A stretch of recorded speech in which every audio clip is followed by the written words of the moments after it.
Moi, je me rappelle, dans les grosses années des Grandes Gueules, là, moi, j'étais un fan fini, là. Et je connaissais les heures des interventions. Ben oui. Et comme un vrai gars de médias, moi, je zappe, j'écoute tout ce qui existe. Et c'est normal. Mais j'ai jamais manqué un sketch.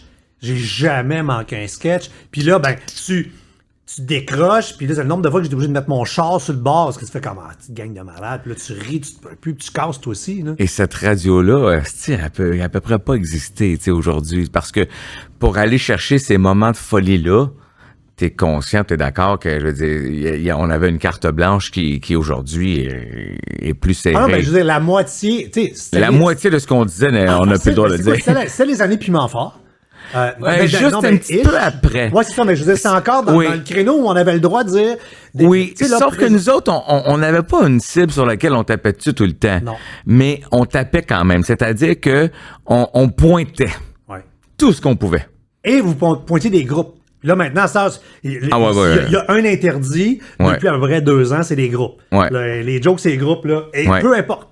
Peu importe. Tu peux même plus faire des jokes de basketballeurs, là, parce que là, tu vois l'association des basketballeurs qui va dire, hey, on a choisi ce sport-là, puis on n'est pas là pour faire rire de nous autres. C'est ça. Moi, j'ai fait un gag sur le curling à un moment donné pour. J'étais au tricheur avec Guy Jodoin, puis je suis le tricheur, puis je suis en train de faire un match parfait. Puis je suis dans la merde en estique parce que je suis seul à savoir la réponse. C'est comme on appelle les joueurs de curling. Puis c'est curler. Puis je le savais pas trop, mais moi ici, là, tu sais, c'était le tricheur. Alors je me dis, je suis à ça de réussir ma game, là. Je me dis, faut pas que je me fasse pincer par Guy, qui est un génie de nous découvrir.